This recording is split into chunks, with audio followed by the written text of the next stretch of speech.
myself again. Good evening and welcome to NUFC Matters. It's Friday night, which means it's Fab 4 night. And as always, I'm joined by Steve Hasty, Neil Mitchell and Keith Patterson as we look ahead to the first game of the season. And first of all, let's wish Mr. Alan Shearer a very happy birthday. Happy birthday to God today. Great servant of the club, great ambassador for the region, and I hope he's had a fantastic day. But let's talk about the breaking news, Steve. And Christ almighty, they've dragged it out. Joe Willock is finally, officially a Newcastle United player. Hallelujah. Apparently so, and the video's out. We've seen the video. It's like MTV all over again, isn't it? Fantastic.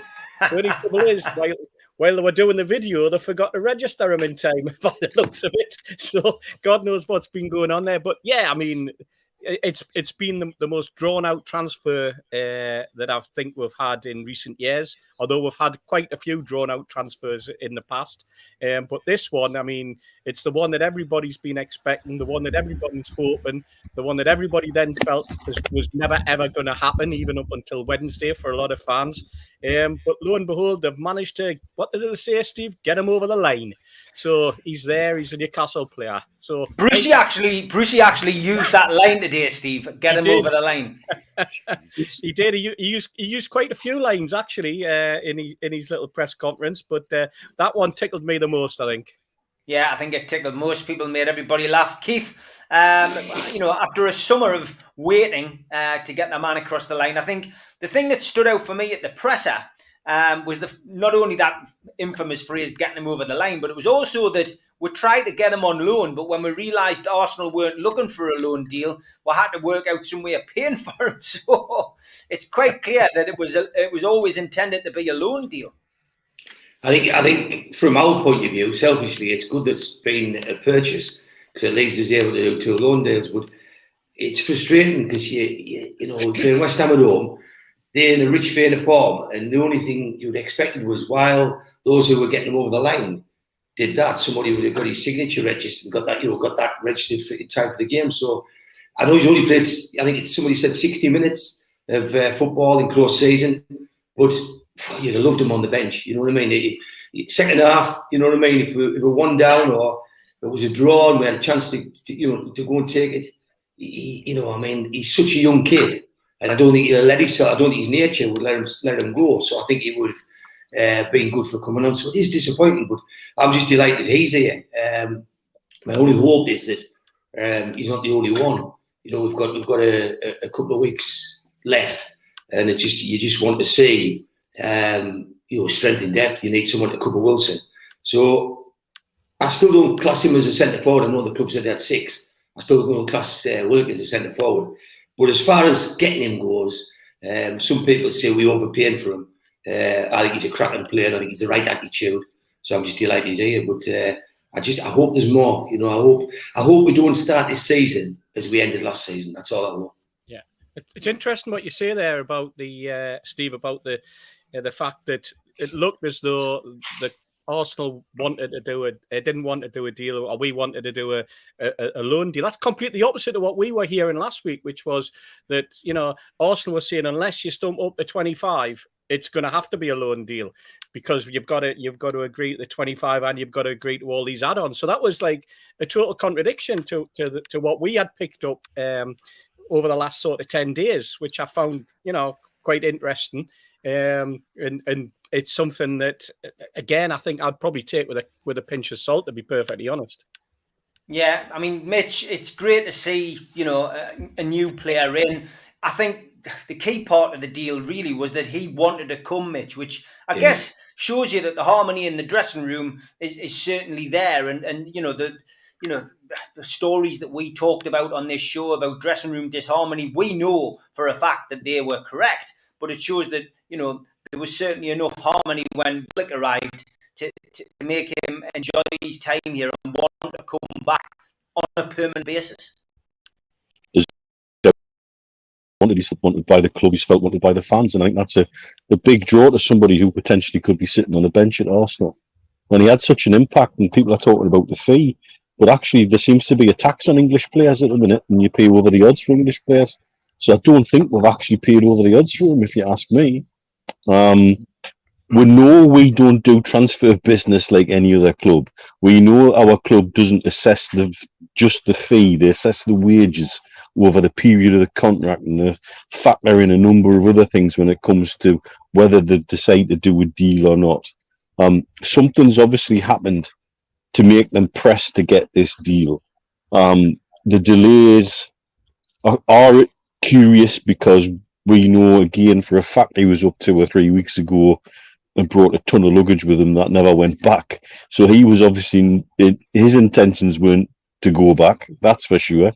But why it wasn't done then, and then he went back to Arsenal, was involved in their pre-season for a bit, and then there's been a narrative set somewhere about where he's been and when, and I don't understand why, but it doesn't matter. He's here now. He's our player.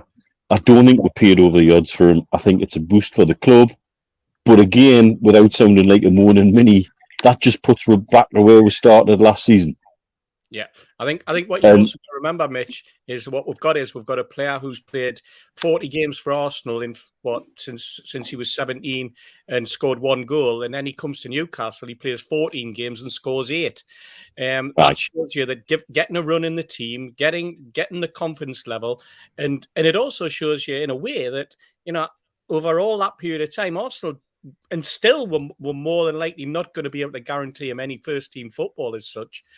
So I think in terms of the lad itself, it's an excellent deal, an absolutely brilliant deal for him.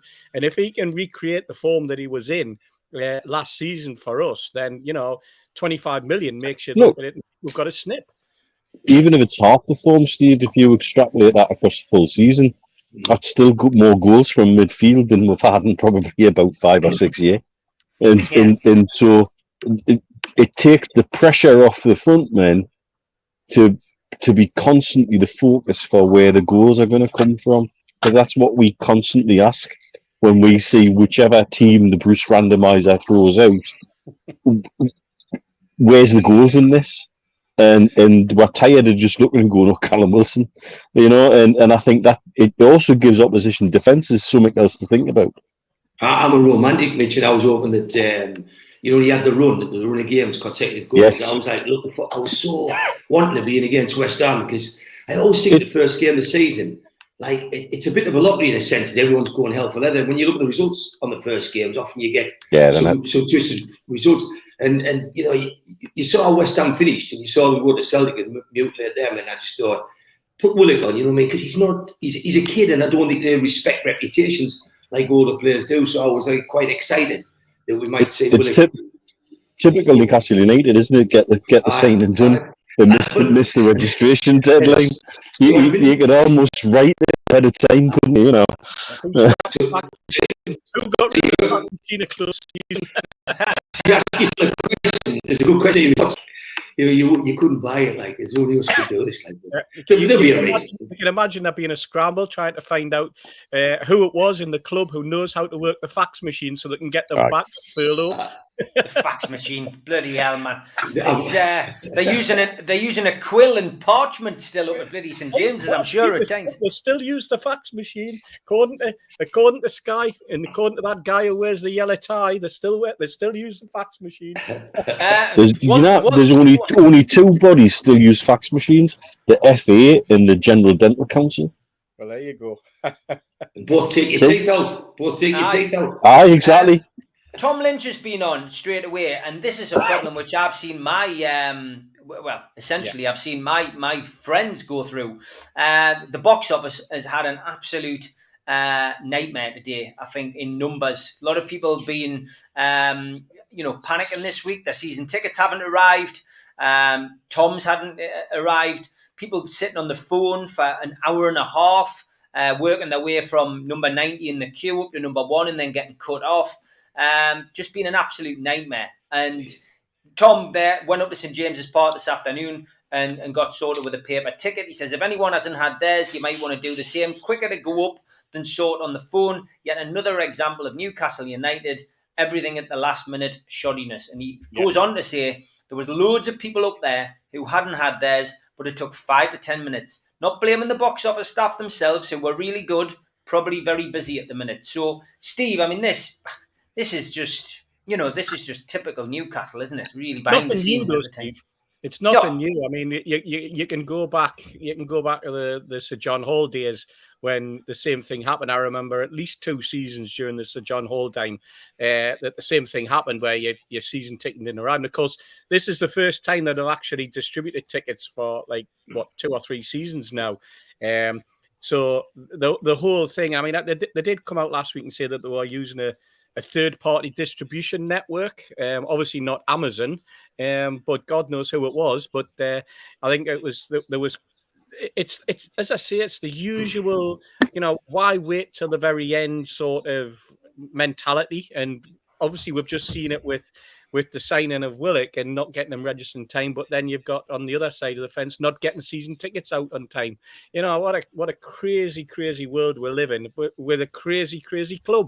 But it honestly isn't something that is new. It's not something that just hits you. You just go, it's Newcastle United. It always happens. You can guarantee it'll happen. And if you guarantee it'll happen, it will happen. Good on Tom for being able to give some great advice there. Get yourself along to ticket office. Get there tomorrow, because I can imagine by Sunday there'll be a canny queue. There'll be quite a few people turning up on Sunday and suddenly finding that they'll not get into the ground. They'll be waiting. They'll be panicking. Tom's ticket will probably arrive tomorrow now, won't it? That's the sort of thing that happens as well. But it's not good. It's not good from a PR perspective, from an organisational perspective, and everything that we know about so-called professional football clubs that cannot do the basics. Any business, Steve. Go on, Mitch. Yeah, we've got a club run on a skeleton staff. Yeah. That's it. But and so things like this are inevitable. In any business you run, at this level and this turnover, you would have a system where somebody in charge of ticketing would have a cut-off date. It would be scheduled, and you'd say, season tickets, last day for payments, that, last day for sendings, that, last day for notification, and you'd have a procedure in place. We live in a digital world, and it costs you nothing. It costs you 10 pence to say, right, there you go. Have you received your season ticket? Are you satisfied? Is it printed correctly? Please let us know in this due time. And it would be a tick procedure, and somebody will have that as part of the job. Just the same way as somebody puts health and safety on a winch before somebody goes up in a street lighting box. Every these jobs are just the same as the guy who puts the white stripes on the pitch, and the guy who puts the nets up, and the guy who makes sure there's some Raljecks for the physio. It's mad. It's totally mad. Your customers are the one person that you've got to respect and be on time for, doing it in a timely manner. But to send something out and say, thanks for your season ticket, please find it attached, please let us know if there's a problem, and that happens 3 weeks before the first game. And if it doesn't happen, then you're hammered. And I'll get criticism for what I've said, but there comes a time when you just look and think in any other business, you get scared for it. And when you think of the fact there's been criticism about holding on to money for season tickets, and you think there's been a big, problem over COVID, that the fans have been felt, badly treated or whatever. This is something when you get back to what's inverted commas normality, you've got to make sure that you're on the ball and that you've done your bit. And it's disappointing, and all I'd say to people is, I wouldn't go up Sunday because you'll have a queue as long as you're around. So please don't frustrate yourself or get yourself behind by going to the pub and then walk around Sunday at 25 to 2 thinking that you're going to get your ticket by 2 o'clock, because I bet there's a queue, but by the sound of things down Barrack Road. Yeah, I'm visualising now walking into that ground at 1:45 and seeing no nets. God almighty, it's not Sunday League. Imagine that. Joe Linden would do a great job putting the nets up. Aye, exactly. Wouldn't have to be on anyone's shoulders anyway. I used to hate that on Sunday mornings, after we'd got beat 2-0 or something like that. All right, lads, get the nets down. It's the same old faces taking the nets down on a Sunday morning. Dear God, aye, happy memories at Felon Football Club. Yeah, and all your tape that you were using for you put your socks on and strap your socks up had all been used on the nets as well. That was the other one. They'd gone into your bag and taken your tape. People used to swap your aerosol. People used to swap your aerosol for bloody Raljacks, and you wouldn't look, and you get it out, put it on before you go to the pub, and you'd be like, Jesus. Happy days. Absolutely. Yeah, we'll do a show on Sunday football one day. I think we've all probably got some good memories of that. Just a few. Chris Smart got in early, and I didn't ignore your question. I intended on coming back to it. He's saying, have any protests or actions been arranged for the game on Sunday? Chris, I'm not there Sunday, and I've got to be honest, I've not heard anything. I heard rumours about this earlier in the month from various people saying that they were planning on this and planning on that. But as you know, as I'm concerned, I've not heard anything. And I've got to be honest, one or two inboxes I had, I told them I wasn't particularly interested. I'm not at the game anyway. But, you know, I supported the trip to London because I felt it was valuable. Just protests and stuff at Newcastle. It doesn't really fit well with me. I don't think it's going to do any benefit. You know, we've seen people standing outside shops. You know, we've done marches around the ground. We've done, you know, walk-ins, walk-outs. We've done lots of things, and none of it has made a heap of the difference. I think the biggest protest that people are doing on Sunday is simply not going. And I think that will become more evident as the season goes on when, you know, less stylish teams, shall we say, come to St James's Park, or those that don't travel with big away supports, you know, turn up at St James's. Burnley, Brighton, Crystal Palace, 3 games off the top of my head, Watford potentially. Games where the away end doesn't sell out and there's a distinct lack of interest to watch that game, depending on when it falls, if it's a Saturday or a Sunday or whatever.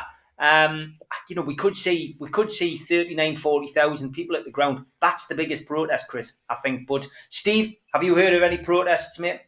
A couple of weeks ago, there was a lot of chat. I wasn't there online on social media that there was going to be a protest. There's still a little bit of chatter going on. I'm hearing that there's still something organised, but I'm like you, Steve, and I'm tied up with the food bag collection point on Sunday before the game. And I've like I say, I have heard little snippets that there's something happening. I know somebody posted up that their child was going to be the ball boy or ball girl, and somebody then came up and said, "Be aware that there's going to be a protest outside the Millburn." So you know, get there early. You don't want your child caught up in some sort of protest or anything like that. But that's basically been about it. I think it was the Tune for Change lads that were doing something. I think there was another group that were planning something, but I think that's been moved back to later in the month. You know, I think there's a lot of, like you say, a lot of people are on holiday as well this weekend. There's a lot of people away, like yourself, and there's a lot of people who are going along because, let's face it, it's the first time to be in St James's Park properly for what is basically almost 2 seasons now, you know, season and a half, 19, 20 months. And they're just excited about getting in and watching some football. There's bound to be a little bit of trepidation because of COVID and about whether or not you feel comfortable in the ground. And I'm sure that might put a few people off as well. But at the end of the day, it's a new season. It's a new start. And we've got to hope that we can, you know, as we'll talk about as the show goes on, picking up 3 points and starting off well. We don't want, you know, we want to carry on in some of the form that we had at the end of last season, not the form that we had at the start of the season. So let's see how it goes. But no, Steve, nothing that I could hang my hat on and say this is definitely happening. It's happening then. There's going to be X number of people or anything like that, because I'm like you, I'm not wrapped up in it. Yeah, I mean, look, at the end of the day, Keith, people who do go to the game, you know, I've seen people calling them scabs and you know, having a pop at them. People, you know, they pay the money, they take that chance. And if you want to continue to go, then that's up to you. If somebody thinks you're part of the problem, you know, then I think they've got a problem. You know, at the end of the day, it's a personal choice. And those people who are in the ground, Keith, do what football supporters have done for years, which is if they're unhappy, they use their vocal cords to voice an opinion. Yeah, it is totally a choice, and I think that's been the divide and conquer that's wrecked the fan base, because I think over the last few years, I think there's been a massive divide between those people who's gone and those people who wanted to boycott. and it's just a personal choice. You know, like I've personally felt on both sides in the past. You know, there's times when, you know, 6 good pals are travelling in the area, they're all going up the game, they're going out to drink and they're staying in town, and everybody's there and everybody goes. There's other times when I've wanted to join, like some kind of voice to leave the ground or to, you know, to not go in. But I think it's pretty clear that 14 years, the various protests being done have had little or no impact. And I know you fellas, more than anybody, have been involved in that journey. And you know, the one thing I'd say to everybody is Mike Ashley's got enough money to, whether people go in or not, or whether the stand is sold out, or whether there's 30,000 fans, you'd have to have 0 fans. You'd have to have that ground empty for 3 games, to where, you know, 3 televised games, where people immediately looked and said, "Geez, what's happening in Newcastle?" And there's a way around that, where you just give tickets away for free, and there's always enough bands that are going to say, "Oh, I'll go in," and they'll go in and shout their heads off. So I don't think the route to change is by doing a protest. However, I massively respect those people who put the effort in to do it. This week, I've been told there is a protest. I've been talking to one of the lads called Dean, who was running it. They've spoke to me for a while and asked us if I'd write an article for their website about the cat. And I sent it to a solicitor just to make sure that I wasn't compromising myself with it. I wanted to make it accurate. And I chased him twice for it. And in the end, he said, he's represented me, and he said, "I think the risk of you sending this out with NCSL on would mean that you'll just get the usual merry band of non-competition solicitors who don't know what they're talking about, having the pops in, this is right, that's right, or send it round, or trying to crab it." So to this point, I still haven't written that article. It's not through not wanting to. I wanted to do it, but them guys say they're going to do a protest, but I don't know what form that's made. They asked me if I would liaise with the club and see if the club wanted to do a protest against the Premier League. And I said, I think it's highly unlikely, in fact, probably impossible, that the club would engage in a protest against the EPL when they're still in negotiations with them. You know, if the club do get the right to sell Newcastle United, it's going to be by the Premier League approving it. So if the club start funding or getting involved in anything that is, you know, anti-EPL, I think it's a tricky road to go. And right now, where this all ends up, I wish I knew. But I think the club right now are still talking to the Premier League, and you know, we pretty certain that that's the only people they're talking to. It's the only people that they might have on side. But I think there's I don't know. I thought there might have been a statement today, because it's the start of a new season and the arbitration is being kicked into February. So I thought we might have got a statement coincide with the signing of Willock. I thought there might have been Willock, maybe it's a loan signing, maybe it's a statement to say, look, it's going to take a lot longer, support the team, support your manager. So I was a bit surprised that we didn't get something today. We know Mike Ashley's in the region at the moment, so I thought we might have got something. But protests, I'm told they're working on one, but I haven't been involved. Mitch, we've been recording a set of programmes, for me being off for a week, which is obviously week commencing the 23rd, and we spent a lot of time talking about protests. In fact, I'm all protest out. But yeah, I mean, again, Keith's saying that there is talk of a protest of some description. We'll watch, I guess, with bated breath as to what happens. But yeah, it's it's a weird time, isn't it? At the moment, we have a non-takeover hangover, really. We're going into a new season with trepidation. We've got a new player, a player we all wanted, a player Steve Bruce wanted. But is it time for protests, do you think, Mitch?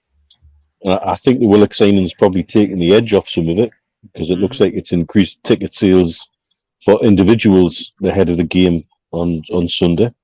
I'm aware that there was something happening. It's not been discussed with me in any way, shape or form. Everybody knows I'm happy to bounce things off us any time, but I'm not aware exactly what they've got planned. So yeah, like you, I'll wait with bated breath to see what that may or may not be. I think as Steve rightly says, the biggest protest is the the lack of season ticket holders. We're down a lot again. And yeah, some of those people have probably got a fillip from seeing the Willock signing and gone and bought tickets this week out with that excitement coming back, which is great. But like you say, Steve, let's see what it's like against Burnley. Let's see what it's like against Crystal Palace and see what the crowd's like then. Or if we're happen to do a ridiculous thing and be flying at the time, do some of these people are they back buying their season tickets again? We're in limbo, and as a fan base, we're in limbo. So as a result of that, a lot of people just don't know what to do. They don't know what to do. They don't want to commit to a season of lack of hope and Bruce Ball. But equally, they don't want to yet write everything off, because even myself, as jaded as I've been over the last few weeks, got that new season buzz a little bit this week. Came out of nowhere after a short WhatsApp discussion with Liam Kennedy, and suddenly I was like, "Ooh, new season," and it gets you every time. Do I think any protest will make a difference? Not to Ashley. He's thin-skinned in that it might get a reaction out of him, but it mightn't be a nice reaction. But does he actually care? Well, his actions seem to suggest he doesn't care a jot really about the football club, as long as he's not having to put much money into it. And so that's not going to change. But it's this horrible feeling of being in limbo where we all are. I think that's what's got everybody in a corridor of uncertainty, as it were. You just really don't know what to do. Yeah. Okay.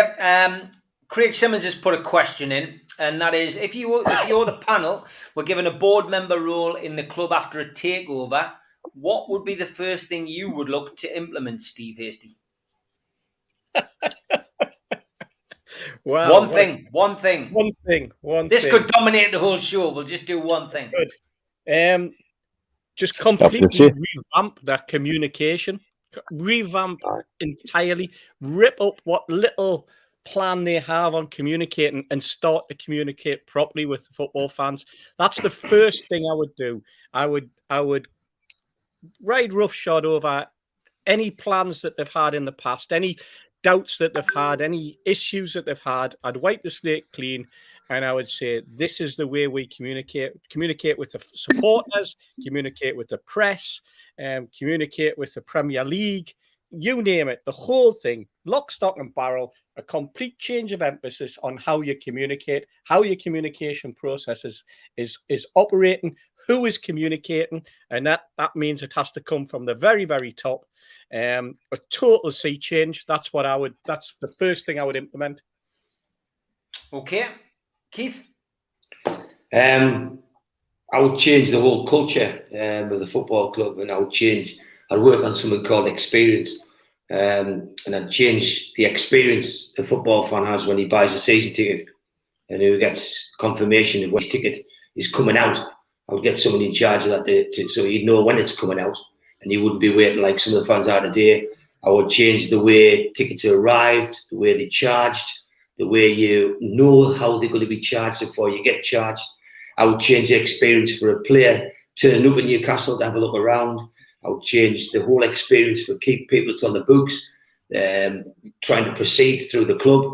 I would change the whole experience of anybody coming on trial, players being signed, loan players, just the whole experience in Newcastle. So from when you go to the game, when you go to the ground, so you know what to expect, you know why you want to go in early, because you know pretty much it's going to be good. So I just want to change the whole experience of Newcastle and then, as Steve Hasty rightly says, communicate that experience to people, because I just think we lose out on so much. We lose out on the existing fans we've got if we don't make the most and keep them positive, and we lose out on fans we could have.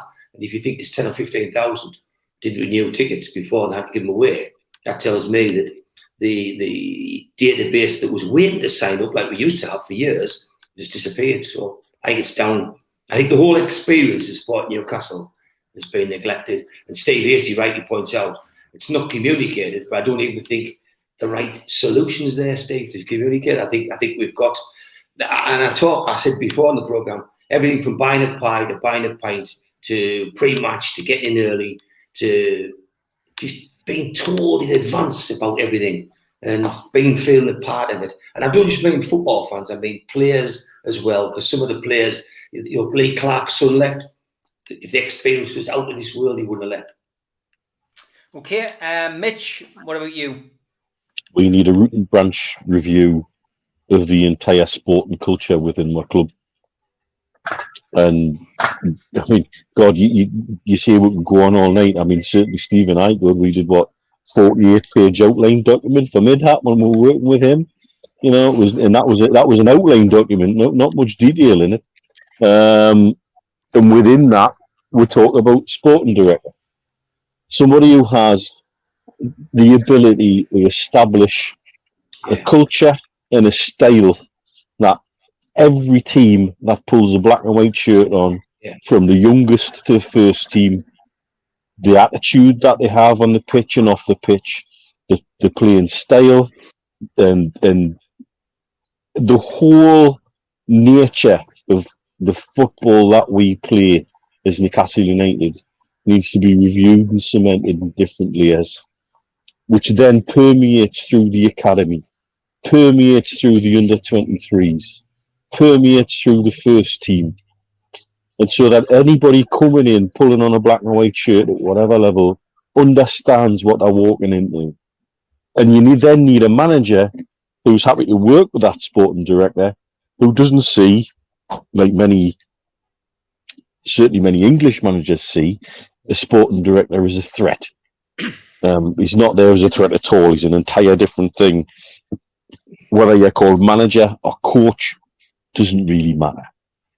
You're part of that machine that has an ethos built into it that says we are Newcastle United and this is how we are going to go forward.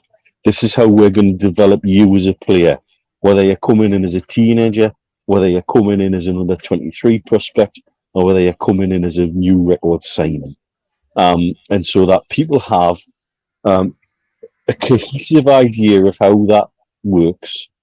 And then when we can, we develop talent from within to take it forward, and we become more of a well-rounded, mature football club, not this jigsaw of disparate parts that we're functioning as at the moment. Okay, it's on to our first regular segment of the week now.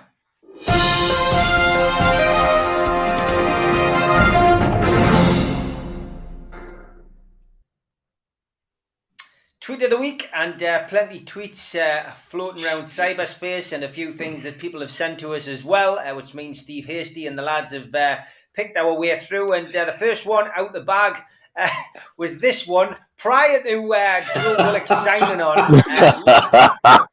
A lot of people did send this one, and it is funny. Breaking news, Steve.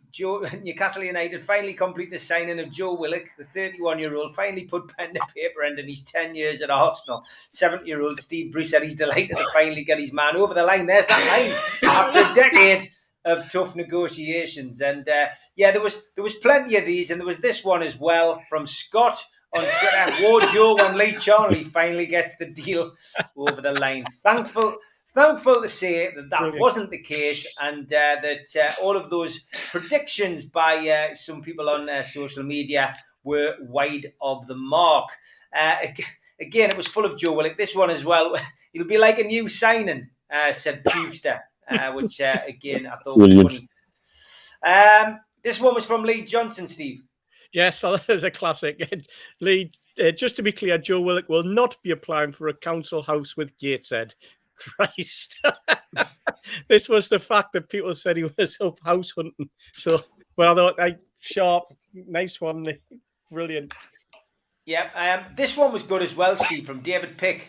Yes, Dave's a great lad. He's got some great opinions that I love to read. But this one, Villa game, dropping to 10 points, highlights two big problems for this stale football club. the apathy amongst the current fan base, even after COVID, nobody can be arsed with this charade, and the number of medium to high point season ticket holders who have left the club. The loyalty is leaving. And you know what? He could well be right. You could well be right there, David. I haven't got any inside knowledge of people who have suddenly decided to wrap it. I know one or two pals of mine that wrapped it last season. Whether they renewed this season again, I'm not too sure. But yeah, it's that word loyalty, isn't it? And it's a bit like what Mitch said earlier. You get to the point where you suddenly, in the middle of the week, you suddenly get that buzz again, and you want to be back in the ground. But good tweet from David. Yeah, very good tweet. Then we had this one, S. Robbo. To me, says, I'd love to know what Lee Charnley's been doing this last week. For a man who had his wages tripled by Mike Ashley's inability to do anything in a timely manner is bewildering. Stuart, you're not going to get any arguments out of me on that one, mate. Shy Teats, we know the lad, Steve. He was having a bit of a dig at the season ticket holder photographs that were going out this week. Yes, the effing heroes posting pictures of your season ticket holders keep feeding the fat man. Remember those that had integrity that will return to their club when he's gone. And that's symptomatic of quite a lot of fans who wrapped it, have still not gone. But when Ashley does finally leave St James's Park, either dragged out by his ears or with a whimper, never to be seen again, there'll be a massive scramble. And to anyone who is ever thinking about buying a football club like Newcastle United, I think it's that potential that probably keeps them hanging in there, because they know for a fact that if they took over the ground would be absolutely chocker, and more than likely they would probably have in their mailbag a pile that high every day about people telling them increase capacity, because I think Newcastle under new ownership, the right new ownership that is, not some American who wants to come in and immediately turn us into a Manchester United by loading all the debt back on the football club, but with right proper owners who see the potential of the football club. That's where we would be heading. That would be their mailbag every single day. Get the capacity up, because there's a demand there. Yeah, 100%. Season ticket pictures were aplenty on Twitter. Gemma Summers did put this one out. The difference between these two clubs, and the top picture, of course, is the way that Newcastle United send their season ticket out this season in a nice presentation box with a leather wallet and a couple of little accessories, including a pin badge. Sunderland sent their season ticket out in an envelope. Hey, that's the way it goes. That's the way the cookie crumbles, I'm afraid. With a little plastic pocket for a cheese slice. Yes, possibly. I love this one. I love this one, Steve. John Burridge is, of course, quite active on social media and on Twitter in particular. And there he is. He's obviously I think that looks like Crystal Palace at the time, and it looks like he's playing Nottingham Forest. That's Trevor Francis, and it's just, get out of my way, Trevor, or I'll smash you. And you can imagine Budgie shouting that, can't you? You can imagine that. Ferry Hill Mags wasn't too happy about signing Joe Willock. He's one of the few Newcastle fans who wasn't, and that was only because he didn't want him because he couldn't put his socks on properly. Poor lad. Absolute classic. And he wasn't a very happy. I'm sure it was tongue-in-cheek, but Ferry Hill Mags, regular viewer of the show. I hope things are well with you, mate. We always like to get the T-shirt photographs in. Big thanks to Gary Edwards for sending this in, repping his cult T-shirt there. Thanks very much, mate. I hope it's a good fit and you're happy. And this wasn't a tweet. This was something I found on my journey to Hexham Abbey, of all places, Steve. And this was next to a little medal in the one of the boxes in Hexham Abbey. A retired priest gave this to the Reverend Joe Linton. He could not remember when or by whom. He passed it on to Roger Milton in 2011 for the Abbey collection. Now, it's a little like pocket watch of some description in a presentation case, but the Reverend Joe Linton. So, is Joe some kind of vicar in Hexham? Is that what he's doing in his spare time? Couldn't have been him, because it was a successful pass. All right. Classic. Okay, the tweet of the week was a reply to Alan St. Maximin's tweet of joy and delight at the reception he got in the pre-season friendly against Norwich at St. James's last weekend. And it was this. What a photo. Brilliant. Fantastic. Absolutely brilliant. Adam Hush's son celebrating one of the goals. And that kid, he is hooked, isn't he? Absolutely. I'd love to think that was his first game, and he's enjoyed it. I mean, look at that face. Dear me, fantastic. Look Absolutely brilliant. I mean, look, we were at the game, at the weekend, and there was lots of parents there with their children, and it was their first games, and that's what it's all about. And we always jokingly say, as like the elder statesmen at the game these days, Christ, you're giving that poor Ben a lifetime of misery. But you know what, that is what it's all about. And I don't know who the young lad is. Adam Hush's relative, whether it's his son or whatever, but he put that on Twitter, and that's a fantastic photograph. That's what it's all about. That's what going to the match is all about. Forget the politics, forget the bitching and the fighting and the arguing. That's what it's all about. A goal goes in. That's exactly what we all feel. But always, that should be the front cover of next week's programme. That. It should be, yes. Keep your tweets coming in. We always enjoy them. We'll keep scouring the internet as well for them. But that, for this week, is Tweet of the Week.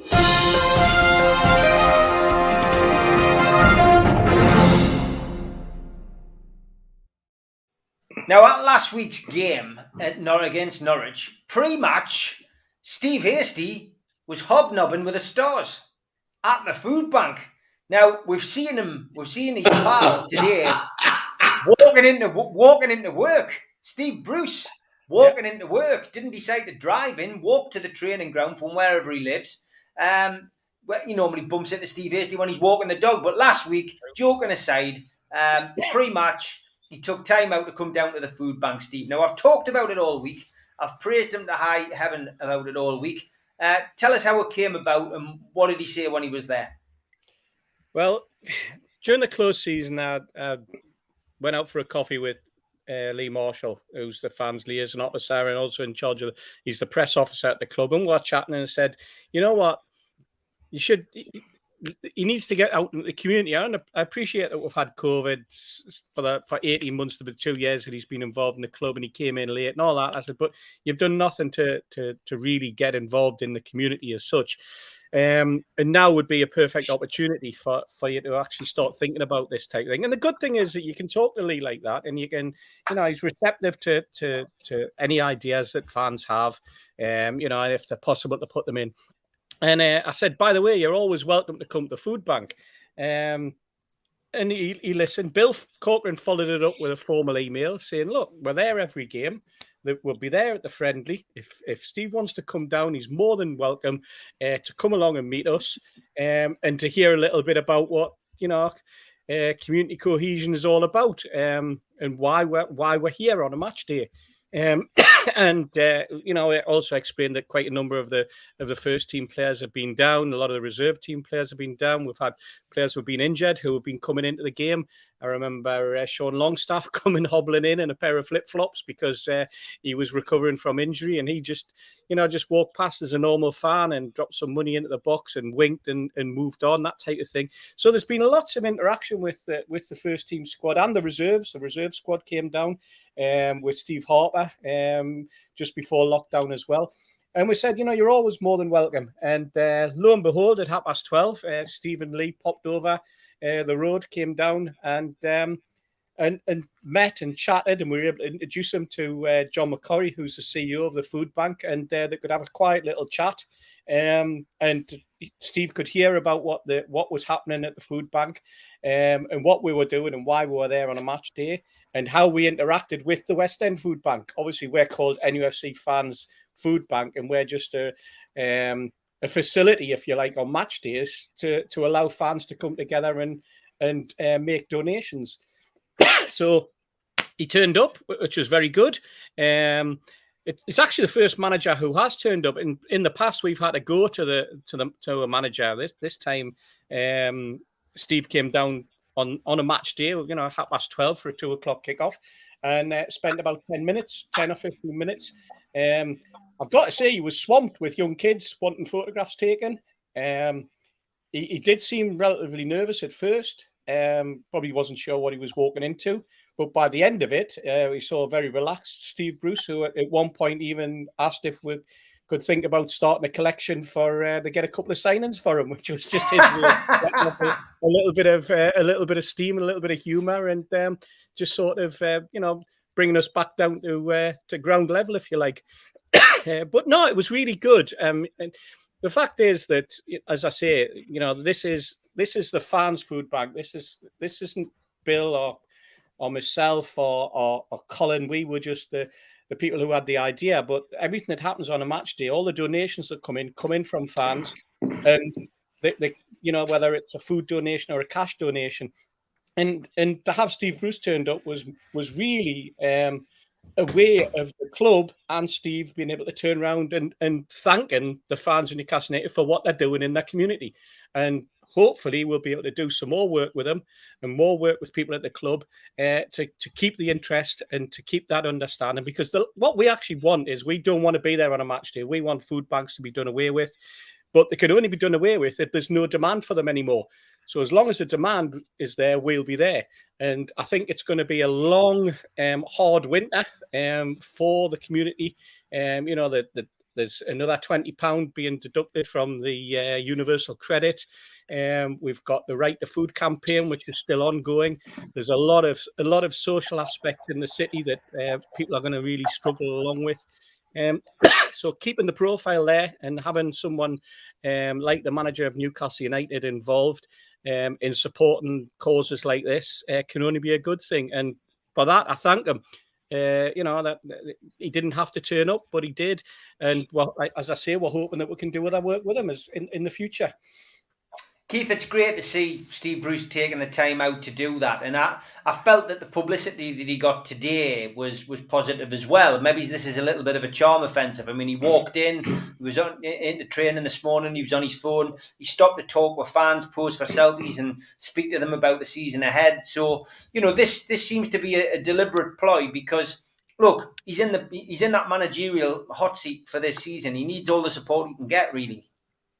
I think he can't do any harm. I mean, he's clearly not getting fired, because if he was going to get fired, it would have been before Graham Jones come in, or when we're in a position of serious threat.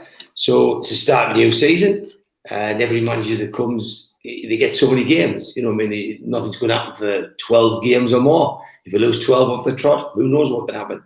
But I think when you've got that period, we've all got to get behind everything. We've got to get behind the club, we've got to get the players. And it's like anything, the food bank's a necessity. And all of us have been up there and done it. I've been and collected with them, and it's a great experience to do it. It's good to stand with people like Bill Cochran and Steve Hasty, Colin Whittle, and do it. And for Steve Bruce to do it, it says something about him. It shows he's normal. It shows that at the end of the day, the club would say, go out there and help, go and promote the food bank. And a manager in this day and age has every right to say, no, I'm not doing it, it's not part of my job. I've got other things I want to do in the club. But he chose to do it. Lee Marshall's had a word in the right ear, and he's done it. And I think it'd be great to see him do it again. I think he chose a good game. The Norwich game was relatively quiet, and say them kids will get the chance to get photographs, they'll never forget it. That'll mean a lot to them kids. So there's only positivity can come out of it. But if I'd been there and I was putting some money in the box, I'd just whispered in his ear, please drop Shelby. That's what I said, because I think he's got much more chance of lasting more than 12 games if he doesn't play John Joe Shelby. I think he had an awful season last year, and I think he'd be worse this year. So let's use what we've got. Let's give Murphy a proper run. Let's get the Longstaffs back in. You know what I mean? And let's get some legs on there so we can compete.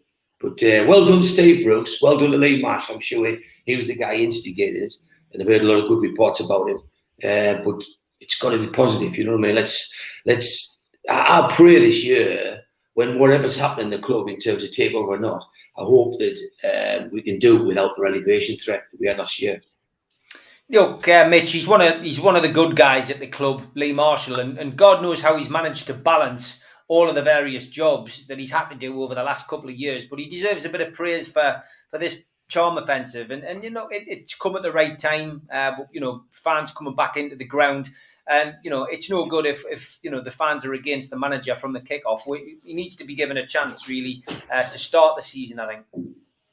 Yeah, I've said before, I've got a lot of time for Lee. You're quite right. There's times he's had to wear more hats than Shola Ramiobi, and he's juggled all sorts and taken a lot of flack as well. But at the same time, he does the job with his heart and soul.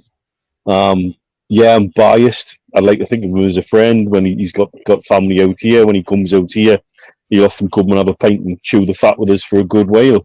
There's not many people connected with a football club would do that with just an idiot gobshite fan who is out in the Middle East. I think that says a lot about Lee.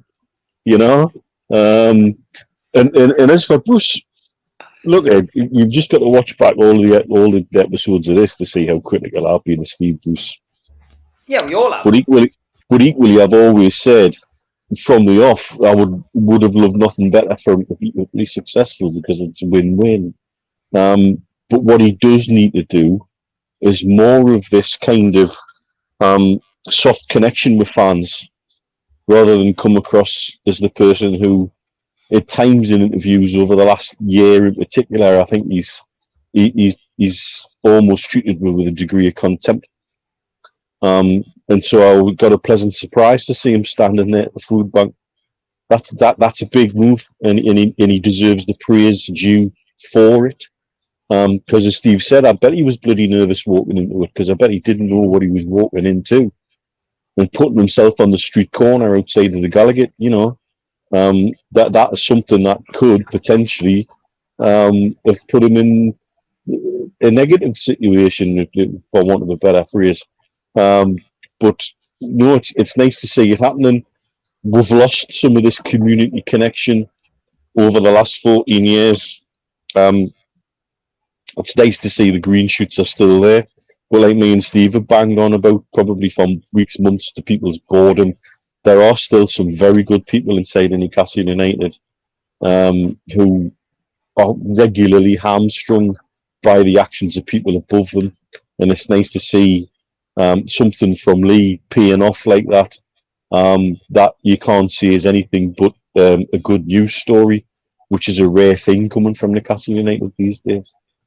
Yeah, I mean, look, it would be great to get him on the show at some point. I would more than happily have Steve Bruce on NUFC Matters. I mean, it'd be great to see him doing some local media like that. I think the trust needs to be built up, I guess, with the club. But open invite there, Steve. Maybe have a word and see if he wants to come on and just talk about limited things. But it'd be nice to have him on. Go on, Mitch. Steve, you've used the key word there. It's trust, and the trust is a two-way thing, and that's always been the problem.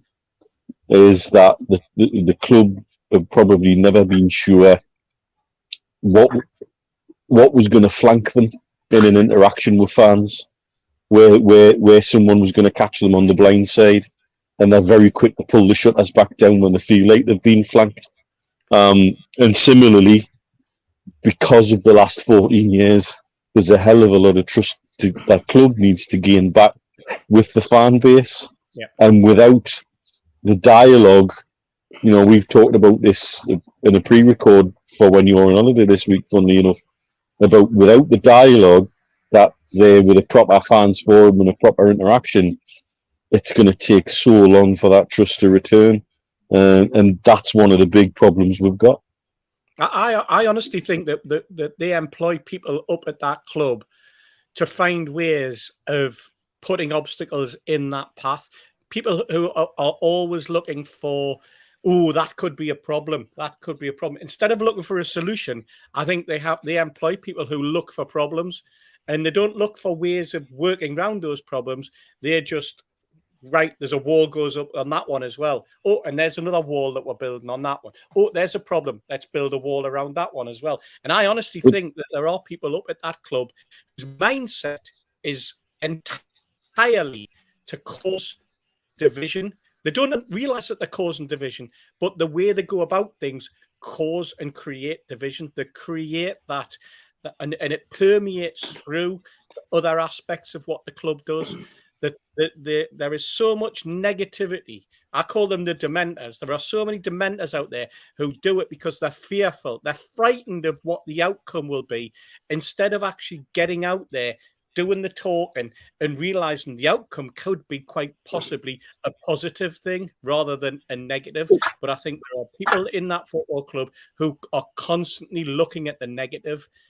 It's a weird way to run a football club, but Steve, that's what our people want. When we were regularly talking with our buyers, the reason we managed to develop a relationship with him was we very rarely went with just a problem. What we often went with was, here's a solution to a problem you're going to have in the next 5 days, and I think that was always appreciated. Like him or loathe him, he did listen, and that's what you need to do. Is you need to have people on both sides of it who are quite happy to go with solutions, and then let it iron out itself.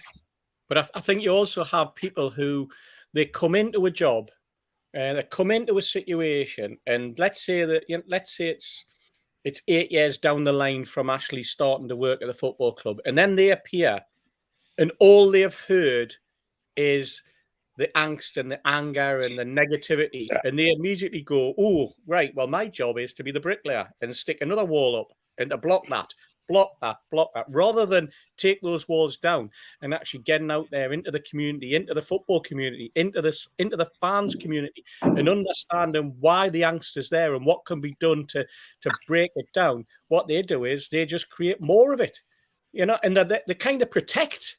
In a way, they think they're protecting the club, but what they're actually doing is they're destroying the club. They're destroying any obvious opportunity there is to build those bridges. They demolish the bridges. The bridges don't even exist with those people. It's crazy.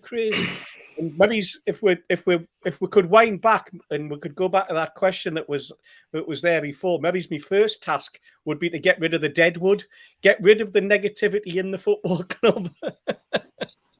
Yeah, good point. Okay, because we've got a lot to cram in, I'm going to do Julie Baker's thing slightly earlier. So hope you're sitting ready, waiting.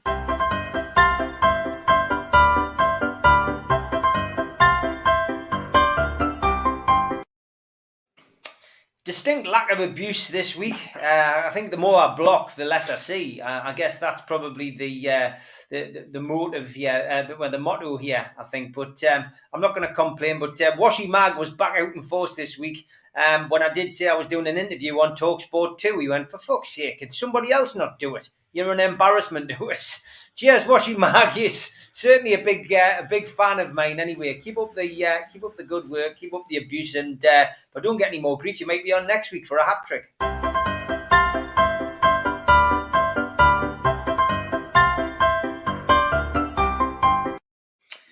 Okay, Darren Cowan asks a question to you, Keith. He says, do you think all the delays to this arbitration is so that the takeover could not be passed while the financial fair play rules have been relaxed, so that stops us spending millions? I mean, there's been a breaking news today on the financial fair play, Keith, so we'll come to you first. And I know it's something that the lads want to talk about as well. We've been chatting about it on WhatsApp this week.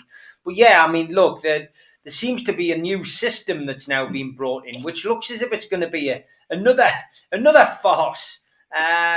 Apparently, people aren't happy with the financial fair play, so now there's going to be a fine. I think I'm right in saying, some kind of fine. I mean, it's just all a load of rubbish. But do you think this has got anything to do with the takeover, Keith, or has it got nothing to do with it? I think it's got nothing to do with it at all. I think the takeover is a takeover in its own sense. And I don't, we'd be optimistic if we thought that things were being delayed. I've seen people say it's getting delayed so that all the big clubs can get their players bought and then they'll let the takeover go through. Christ, I'd take that deal now if they said that. If they said you can have this deal the day after transfer window shuts and all those clubs can do whatever they want, then fine, because those clubs are doing whatever they want. And right now, when you talk about financial fair play, you've just got to look at Qatar. You just look at that. It seems as though, I don't know, am I missing something here? Am I the only person who thinks that that Qatar seem to be announcing they can do whatever they want, when they want, and go on, absolutely, son. Go on. absolutely. Look, the veil's come off this week. Yeah. The veil has finally come off. Yeah. Getting Messi into PSG and watching all the other French clubs turn around and say, French football's in total turmoil. How can they spend this kind of money? Yeah. And how are they allowed to spend this kind of money?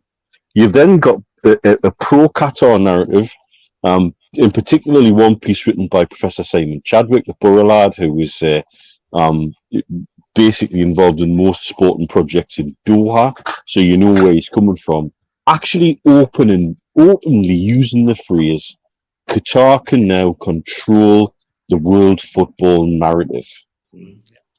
That's a significant phrase, if ever there was. And now we see what's been going on. The talk about the first thing about FFP earlier in the week was that, we're relaxing FFP, and in particular for PSG, because Qatar have been so supportive against the European Super League and they're hosting the World Cup soon. So we're going to give them a bit of a break. And then they quickly retracted that because it was obviously somebody within UEFA talking out of school and breaking, a confidence somewhere. Or it was somebody in UEFA who was absolutely pissed off with it, who decided he was going to blab it out there. I'm not sure which. Then you get this article which openly says, Qatar now have put themselves in a position to control the world football narrative. Well, I beg your pardon? And then you've got Sky Sports, Javier Solikol, who was one of the first to bring up the whole Amnesty International stories against Saudi when we were talking about the takeover, now coming out openly saying, well, if you want to compete with these people, you need to be owned by a nation state. That was different 18 months ago, sunshine. Bloody different 18 months ago. And you need to be owned by a state, but not that state. Yes. And we're going back into this sort of geopolitical world, but it's now a very murky geopolitical world, whereby Qatar are now bold enough to say, indirectly through a mouthpiece of theirs, that they now control the world football narrative. Yep. And they're quite happy with that, and they're quite happy to say that. And how many shades of wrong does that sound? How absolutely pissed am I at the whole entire situation? Because now so many of the detractors from our takeover and the people who were absolutely dead set against Saudi are now coming along and say, hang on, how are these people now all spending all this money? We need somebody else to come into the game that can help people compete against this. Well, I'm sorry. You were all dead set against that 18 months ago. Why is your narrative changing? Because the scales have been taken off your eyes? Or because a nation state is now bold enough to say, we've got everything we want, and fuck you. Yeah. And you know what else they did?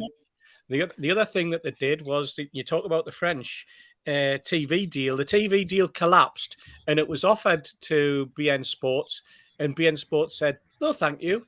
No, we'll just let you die. We'll just let you die. Just let it die. We'll just let it die, and then it means absolutely nothing to us. We're not interested. So BN Sports, having felt as though that they were getting suddenly into a competitive tendering, which they lost. Then when it turned out that competitive tender wasn't as competitive as was first thought, they then had the opportunity to come back in, and they said no. So the problems that you've got in the French TV deals, there is grubby little fingers of BN Sports and Qatar all over that one as well. Well, look, I suspect they might pick it up at the last minute. Oh, they will, almost certainly. For buttons. Yeah. Well, and then you got the other TV deal in Spain. Yeah. With CVC that Barca and Real Madrid are dead set against because it means they get a smaller piece of the pie, and they're not happy with that. That's actually selling. That's actually selling part of your football association. Aye. They're selling part of the profit of La Liga. Anything that comes in, so they're getting something like €2 billion, and then the 10% of any money, any turnover that comes in from for the next 50 years goes to CVC for them being able to go to the market and borrow on their behalf. Peter. Billion. And It's Peter Ridgedale season ticket money all over again, isn't it? Yeah, exactly. They basically just mortgaged La Liga. They've just given them a huge mortgage of 50 years from an interest mortgage, And you can see now all of this was playing out because they all hoped that they'd all be sitting in the European Super League this year. Yeah. And they all thought that would fix everything. And again, who would be controlling that football narrative? Qatar and the US Stock Exchange. I love this format when we get on here and Steve put lights of a touch paper, Steve Wraith, and he asked me to speak, and it's the best ventriloquist act I've ever done.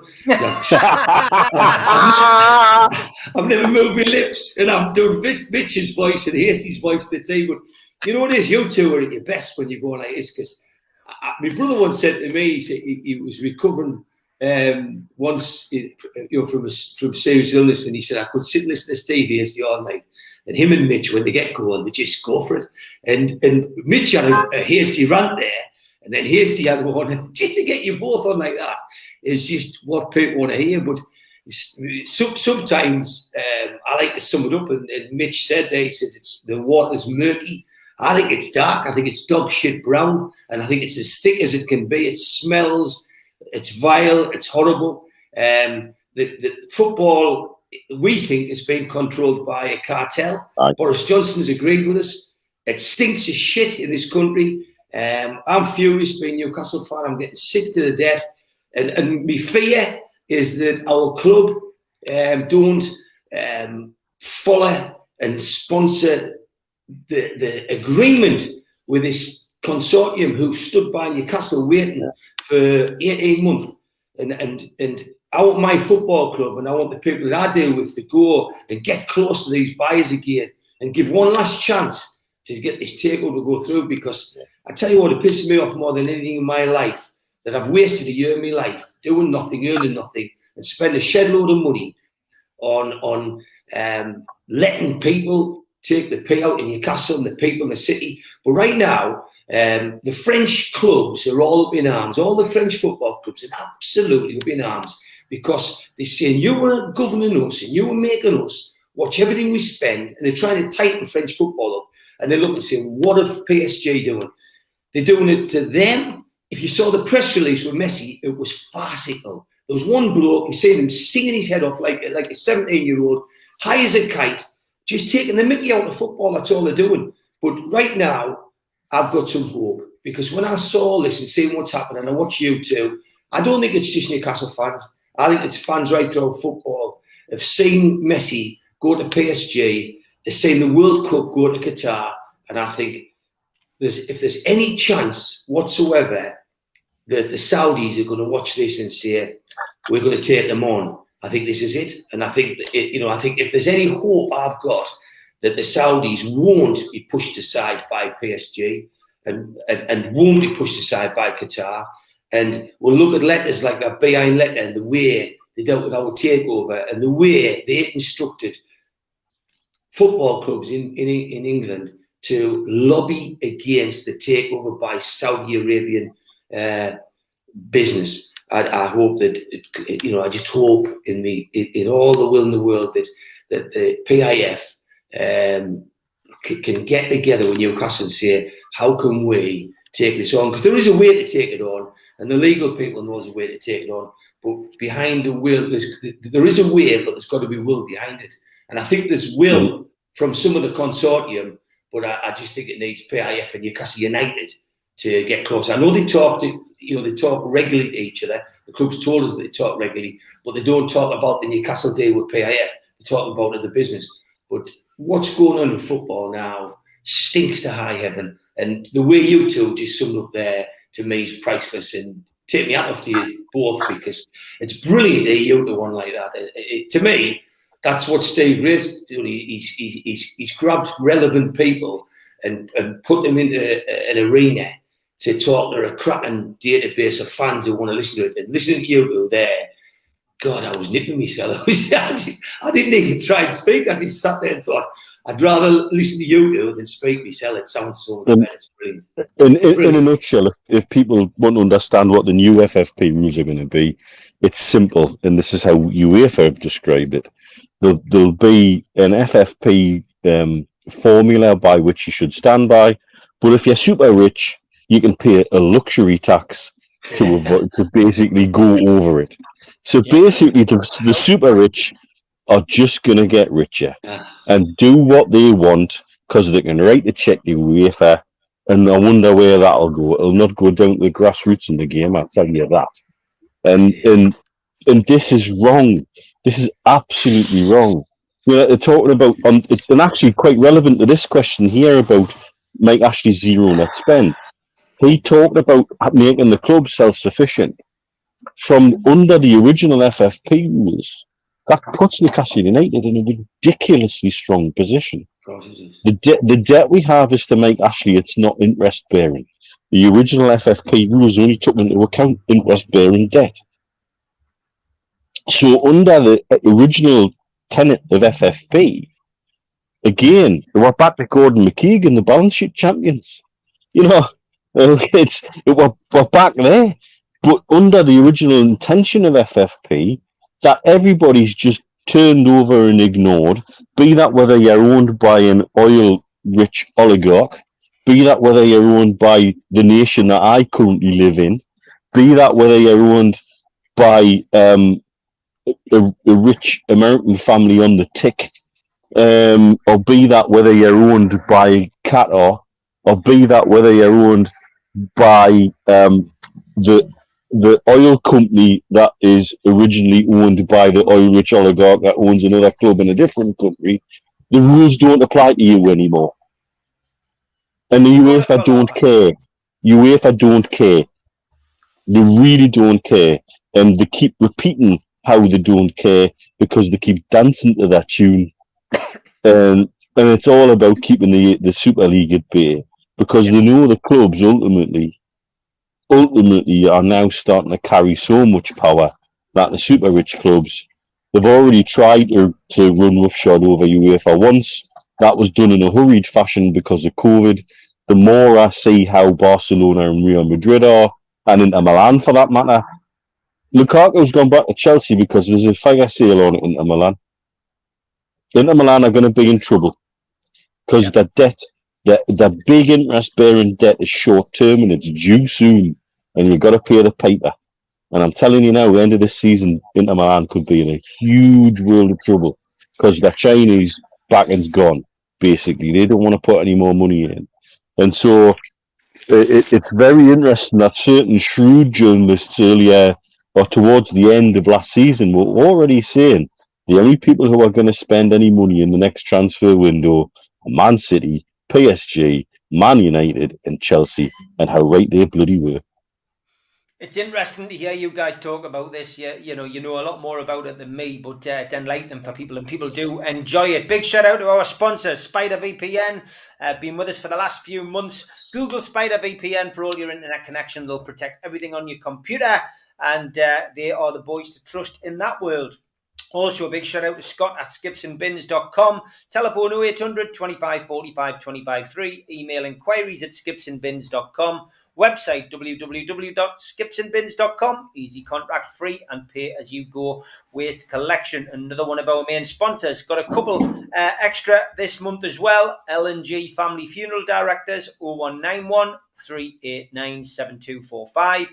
Darren Baldwin Funerals 304 Old Durham Road, Gateshead. Telephone 0191 478 2730. Darren at darrenbaldwinfunerals.co.uk is the email, and the website is simple, darrenbaldwinfunerals.co.uk, and they are doing local direct cremations which are available from £1,495. Also, a big shout out to John, who I spoke to today for the first time in a few weeks at qtechshop.co.uk, the makers of pool tables and snooker tables.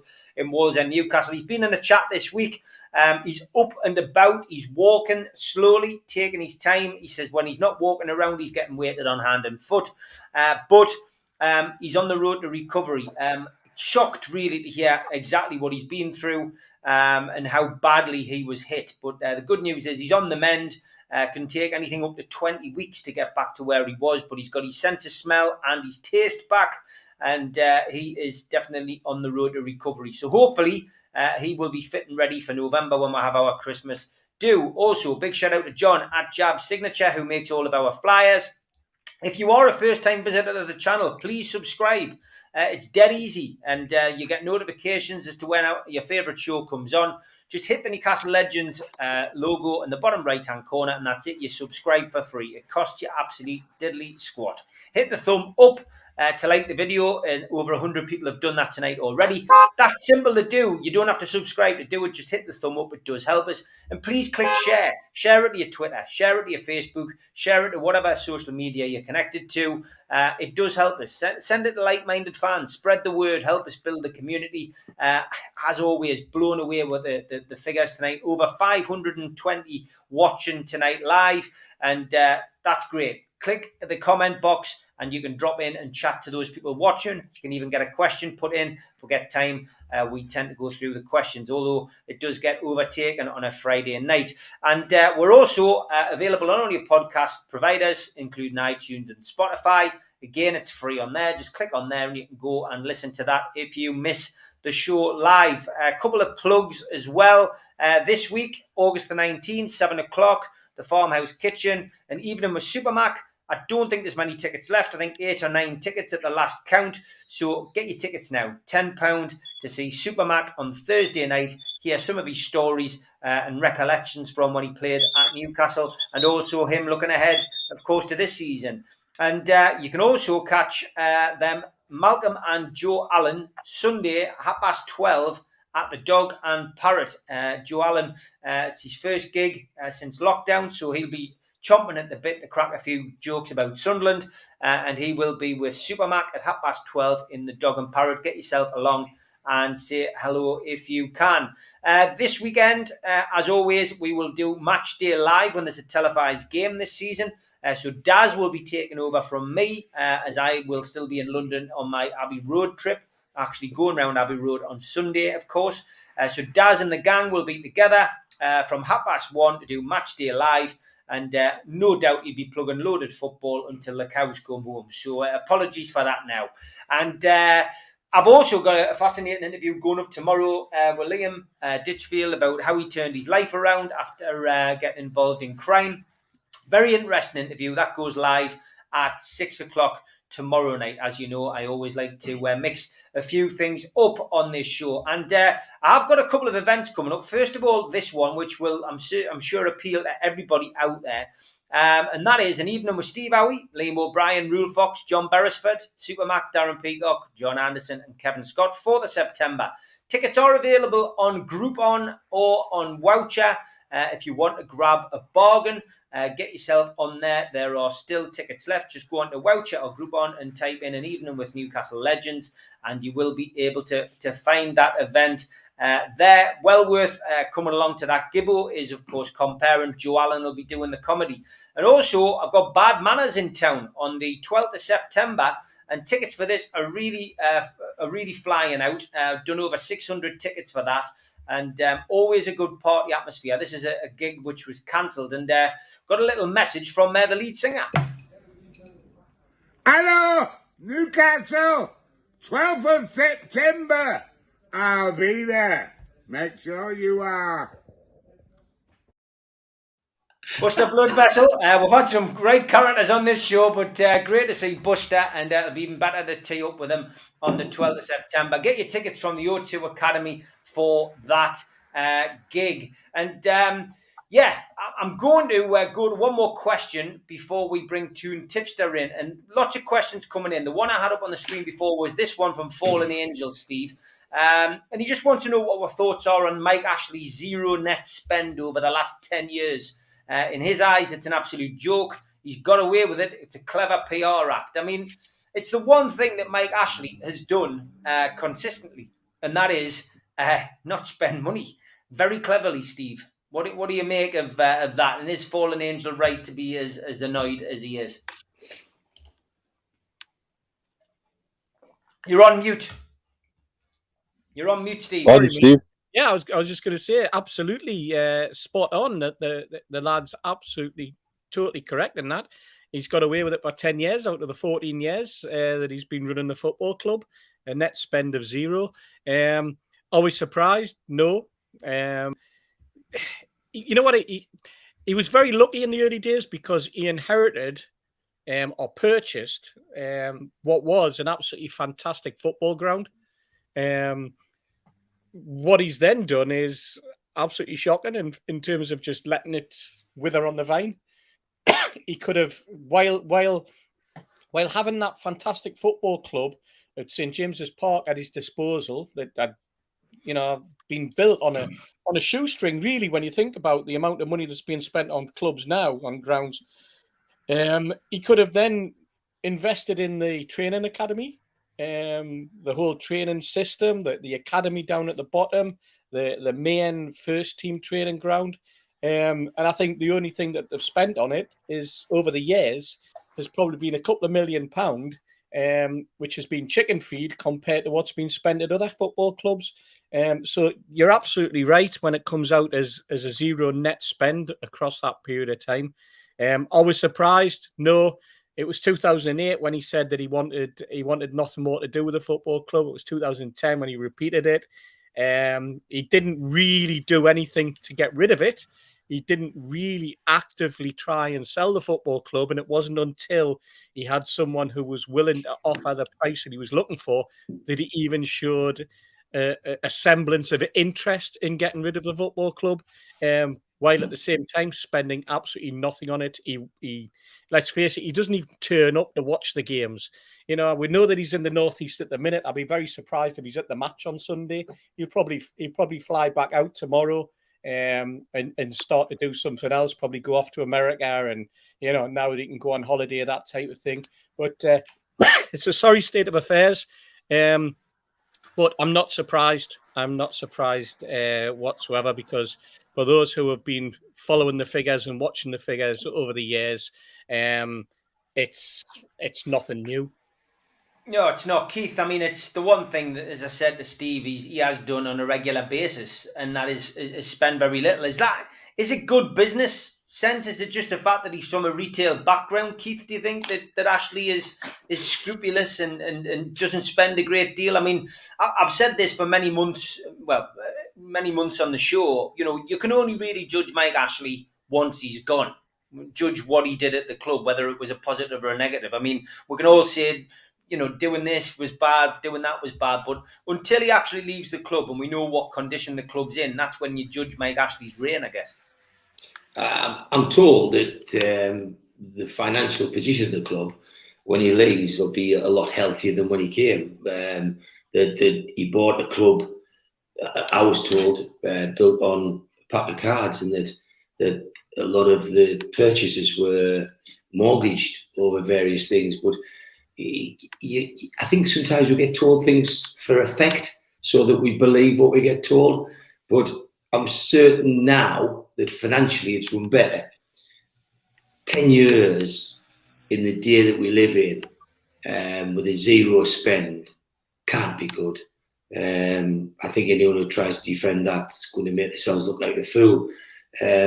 If you had the greatest recruitment program, with kids coming through and being sold, similar to some of the German clubs that sell to Bayern Munich on an annual basis, but they're selling players for 30 to 50 million every season. Their fans who own a big part of that club accept it.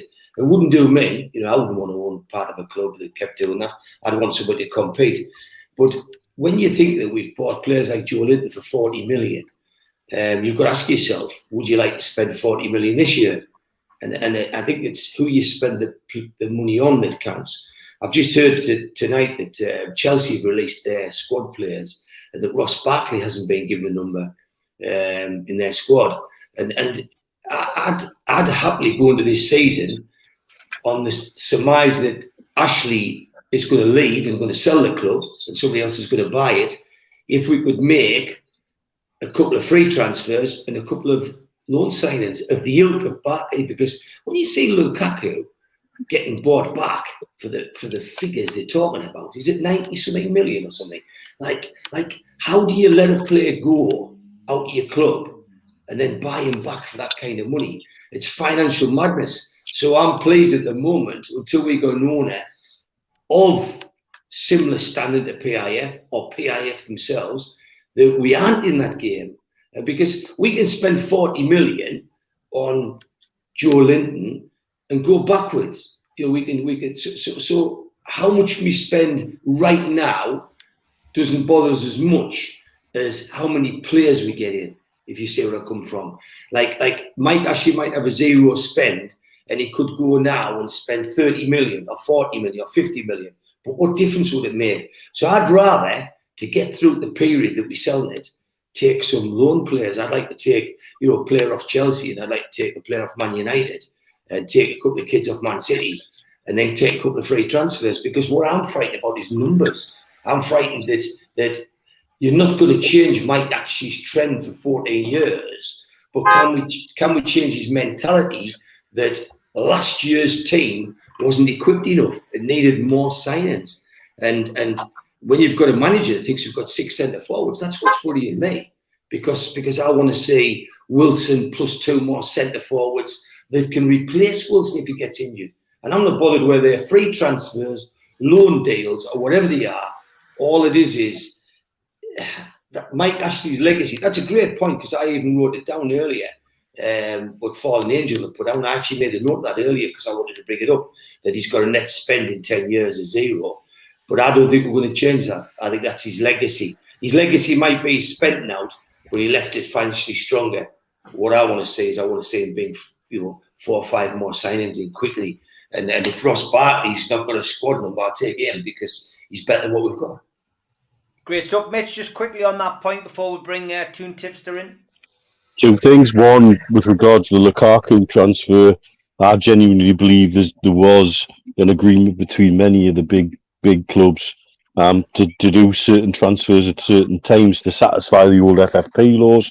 Hence, for example, how come has David Luiz been transferred 3 times for a total sum of 150 million? We're talking about David Luiz, not Paolo Maldini. So there's one point there. Second point, with regards, I've said what I said about Ashley. Life sometimes full of these sort of like Marvel multiverse sliding doors moments. You turn right, you get run over. You turn left, you bump into the love of your life. Go back to the start, and bearing in mind, Steve and I have been told this by 2 people in football and 1 person who's an ex-board member of Sports Direct. When Mike Ashley bought the club, they misunderstood the terms of the mortgage from Barclays on the stand, and it was due to be repaid in full rather than to continue. Therefore, he was 70 million worse off on purchase of the club, and decided not to remortgage it because he believed he had a buyer lined up to flip the club after a certain period of time. That didn't happen because they looked at the price increase on the club and said, well, what the hell is this all about? Done. He was left holding the baby. And the minute things got hot for him after 18 months, when he'd made a couple of screw-ups, he went into this mode where the club will be self-sustaining. And however, at the start of all of this, 10 years ago, where FFP was the thing, like I say, to have no interest-bearing debt and a balance sheet that looks fantastic and while looking self-sufficient was the ideal for clubs. That's why the football authorities weren't going to turn around and say, hey, you need to put some money into your club. They'd actually turn around and hold him up as, this is how you should be running a club. Yeah. A big quickie, Mitch. We sat with Derek Lambias. We asked him why he took the 58 million and paid it off, which was the mortgage. Why he paid the 30 million pound in the overdraft, and why he paid the 29 million pound straight off that he owed other clubs. And Lambias's words were, Mike doesn't believe in going into debt. Aye, there you go. Yeah, great stuff. All right, it's time to bring in the Toon Tipster.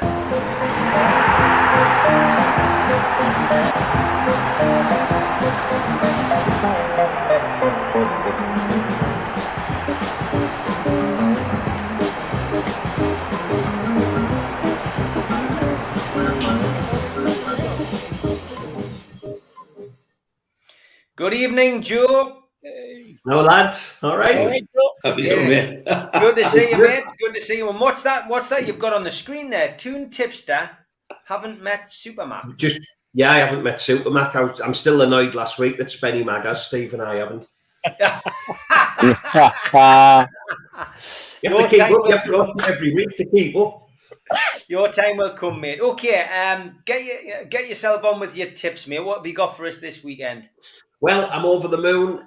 It's great to welcome back Premier League football, obviously starting tonight. 2 weeks in a row now coming on live. I tell you what, if this keeps up, I'll be entering into contract negotiations with Mr. Rafe. Should be pretty straightforward. It's not like Newcastle have got any issues negotiating contracts with anyone these days, is it? I actually feel a bit better this week as well. I was a bit down last week. Joe Willock's here. Match to look forward to on Sunday. I've had the pleasure of speaking to old Keith this week on the phone about our thoughts for the season ahead. And I'd also told him that he better mention to the nurse about his incontinence problem he's got. So hopefully you'll get there, mate. Q-Tech's on the mend. So I got my refund from L&G. Ollie smashed her exams. And I've put all my life savings into a bank owned by Gary Hoffman. What a fantastic week I've had. Speaking of the match, I've done all my final checks. I've got my season ticket. I've got my wallet. I've got my phone. I've also got some cheese for my burger, Mitch. Can't wait. Hey. You stole me joke earlier as well. I've been planning that all week. This season, I thought I'd try a little bit of something different just to try and cement my place in the team. Each week, obviously, I'm going to go with the prices for Newcastle. I'm going to have a regular food bank bet with a slight twist as we go through, and a new feature called the Toon Tickle, which, in case you're wondering, is just a daft value better man from across the Premier League. It's not something Neil Mitchell does to himself in the shower. Speaking of Newcastle, we're at home to West Ham on Sunday in the battle of the Who's Got the Worst Owners Cup final. We might actually win something here, Steve Hasty.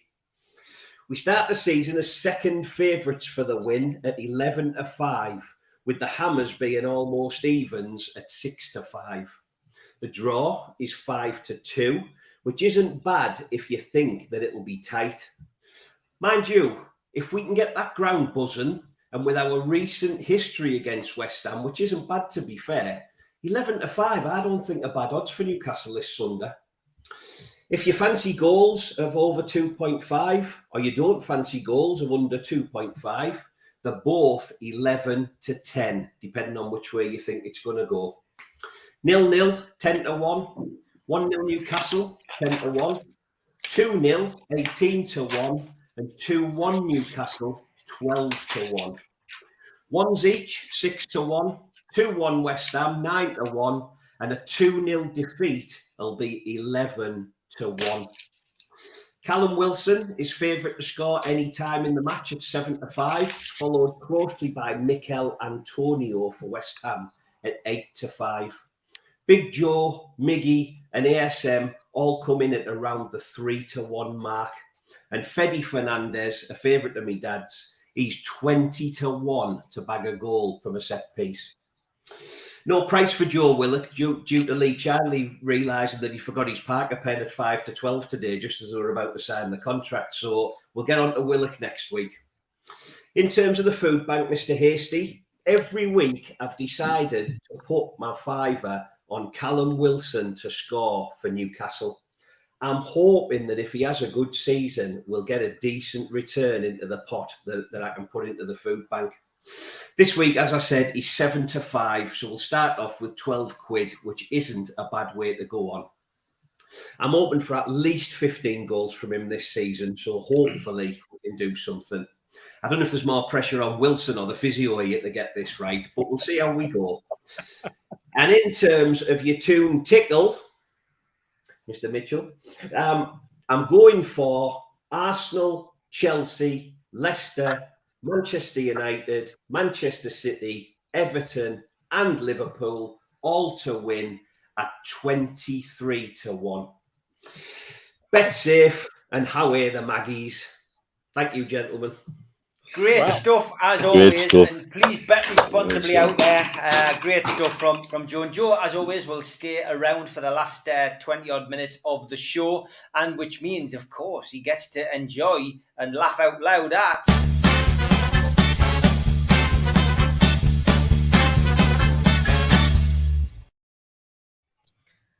We've had a lot of these this week. It's a case of filtering down some of the not so good ones and picking out the best ones. And, you seem to have a little bit of an inferiority complex, Joe. Well, I don't think you'll have one by the end of this one because you've actually made it into a few lookalikes this week, which we will dwell on in due course. But first and foremost, we had this one from Tim Cairns. Just says, lookalikey, a weasel and masters. He says, you make your mind up which is which. Thanks. That was a late one in from Tim. Brilliant likeness, I've got to say. We had this one. Now, who said people from Felon aren't sophisticated? This is from Nick. He said, check this look out. Jimmy White and Bonaparte. Napoleon, dear. Bonaparte. It's good, like, isn't it? Jimmy Bonaparte. What do you think? I think it's good. Yeah, pretty good, Nick. You got the vote. You got a vote of approval there. I came in for a bit of a online scudding this week, I think, from people that all wanted to have a pop at me. Steve Wraith on the stage tonight in Liverpool, rocking the Cavern Club, which was a photograph from T-Bot on Twitter, which, very good, mate. Then we had this one from Toon Barmy 2, who says, wow, your sauces were good, Keith, meeting the Crown Prince. There we go. Who said NCSL weren't connected this week? Then we had this one from Lee Girdlestone, Steve Smith, drummer from Journey, and me. Thank you very much for that. This one did the rounds. A lot of people chucked this one into the mix. Graham Jones said he had to look twice, but that is me, the eldest, compared me to the Steve Ward, the eldest boxer who retired just before his 65th birthday. Wow, it's no wonder he's got a smile on his face there as well, by the way, surrounded by all those women. This one, look, Tom, I don't mind lookalikes, which are proper lookalikes, mate. When you start using your Etch-a-Sketch to make me look like to make John Joe Shelby look like me. Something going on there. But yes, Tom, I'll give you that one, mate. That was funny. This one had everybody laughing out loud, including Steve Howie. Which Steve Howie put up an old picture. Now, this could have been one from one of the players' nights out or something like that. But Colin Wilson says, tell you what, Steve, that ain't far off from Steve Wraith with hair. And me and him have been, if you look closely at photographs, certainly the younger photographs of me and Steve Howie, we have been mistaken for each other in the past, so there's no doubt about it. This one was from Ian. He says, is that Gibbo on the front of one of my books? It's the downfall of John Gibson. He says that John Gibson has got an uncanny resemblance to Charlie Cray, the elder Cray brother. So, yes, I did see that myself. I love this one. This one is one I picked up off the internet. Want to feel old? Here's 90s pop band Hanson today. And there you've got a picture of Hanson at the top. And then a few of the regulars from the Rovers return at Coronation Street at the bottom. I thought that was fairly good. You might think that Steve Hastie's got off lately. Well, not anymore.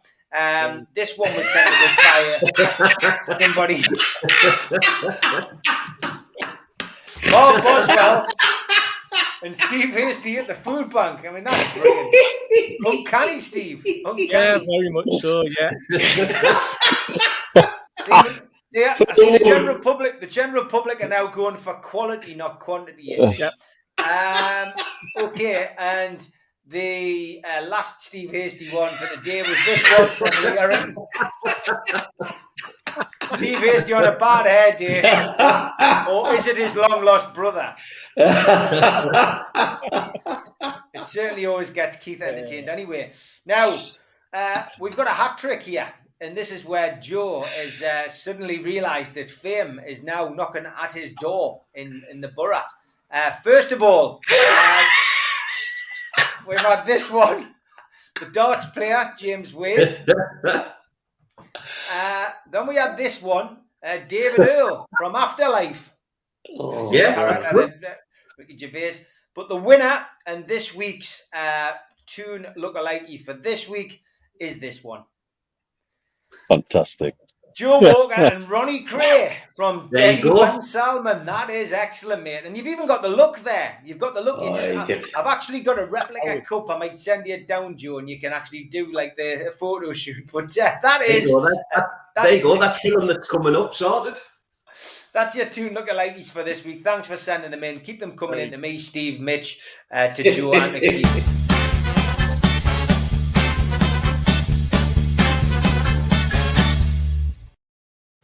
Now, as I mentioned, there is a game coming up this weekend. You've heard what the Toon Tipster's got to say about it as well. Don't forget as well, pre-match tomorrow, Sunday, Super Mac and Joe Allen, 12:30 at the Dog and Parrot this Sunday, August the 15th. Free entry, and the talking will be going ahead from about 12:45. So, Steve, we can get to talk football now. And pre-season friendlies, I mean, you know, they've been affected by COVID, so they haven't travelled, you know, much further than Yorkshire.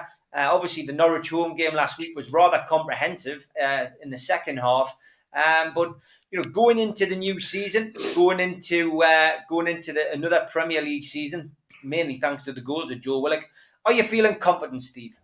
I don't know whether confidence the word. I think I'm enthused for the start of the season. I'm enthused to get back in and watch some live football.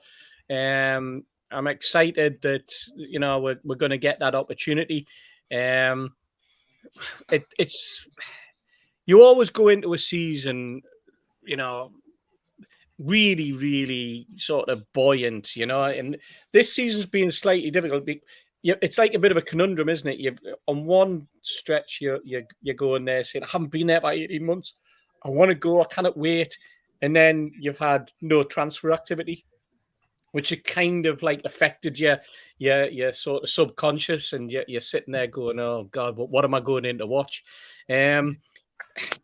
Going to be interesting. We've got two goalkeepers, two first choice keepers, not going to be available. So we're now going to have Freddie Woodman, opportunity to see what Freddie can do, see where we are with him.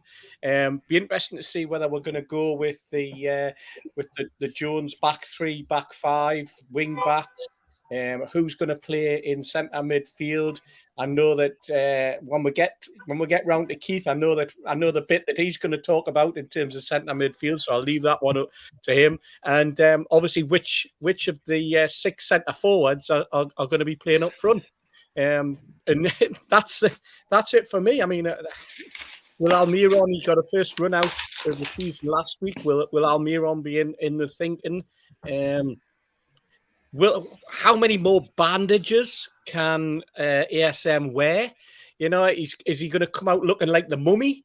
Because it's quite frankly, it's getting to that point, isn't it? You know, I've never seen a bloke so wrapped up in bandages. Like, and he looks like a fire victim or something. You know, it's weird, absolutely weird. And we've now got bandages up to nearly his elbows. He's taped. He's got. You know, he's got more tape than sellotape on. You know, it's crazy, absolutely crazy. But no, we're going to go into this. We're going to go in on Sunday. It'll kick off at 2:00. There'll be raucous atmosphere, and then who knows where we'll be at 4. It's just the way that it's gonna run. You know. Mitch, I mean, Life Goals is asking, you know, Willock and Hayden or Willock and Shelby, Longstaffs won't get in. I mean, it's he's looking ahead to the game, obviously, on Sunday. But, you know, we'll touch on the game in a minute, but just your overall feeling about the season ahead. Is it going to be another season of struggle? Touch on what Steve said, though. I mean, you know, bandages up your forearms, and nobody wants to see your friction burns. It raises all sorts of awkward questions. With regards... do you know what tomorrow's really difficult because you kind of judge out on the opening day of the season. Oh, Sunday, mate. I keep making the same mistake. Yeah, sorry, Sunday. You kind of judge out on the opening day of the season. I tell you, we've got an interesting situation. We've got a keeper in Woodman. That's been a conundrum. What the hell do we do with him? We've got Willock due to come in. He won't start because he's not registered for the game, so The answer is it's probably going to be Hayden Shelby. But he's going to come in, and he's going to come into the mix for the team. And you can turn around to this team that starts on Sunday and say, right, show us a marker. Tell me why I shouldn't drop you. Freddie Woodman, show me why when Darlow's fit and Dubravka's fit, I shouldn't pack you off to Bournemouth like I was going to on loan. Because that was 24 hours away from happening. And I'd like to see a response from those players and say, right, here's my marker. Drop us if you dare. And I don't think enough of that happens at Newcastle United. I think people get into a comfort zone and into a safety zone where they think they're not touchable. One follicularly challenged midfielder in particular. And that's what I want to see. I want to see an opening day where these players haven't seen a properly full St James's Park for such a long time. I want to see a nasty St James's Park. That's anti-West Ham. I want Steve Bruce, if he's picking Moyes up from the airport again, like he did the last time, to try and fish some ideas out of him while he takes him for some fish and chips on the quayside. I want to see some bite and some proper atmosphere on the ground that says this is how we're starting my season, and the players can respond to that by laying down their markers that says to the manager, come on then, drop us. Because to be fair to Bruce, with a keeper situation, I think he stuck with Darlow longer than he probably should have done. But Darlow didn't do anything wrong to get dropped. And this could be a defining moment for somebody like Freddie Woodman. He can come into the side and turn around and say, right, I'm England under 20, I've been in and around the under 21 squad, I've played 2 seasons in the Championship with Swansea and everybody raved about us there. Come on then, send us to Bournemouth if you dare. And I'd like to see reactions like that. That's what I want to see on Sunday.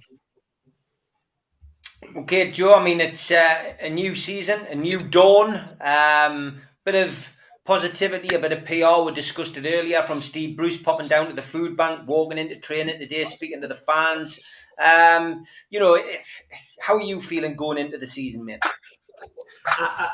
Without sitting on the fence, Steve, I'm extremely mixed. I saw a comment on Twitter in the week about our potential side if everybody's fit and everybody's firing, and we adapt the system that Jones was kind of implementing towards the back end of last year. And we actually didn't look that bad, We actually looked all right. But, and this is Newcastle United, but I agree with what Mitch has said. I think part of the problem with last season and arguably the season before was that people were comfortable.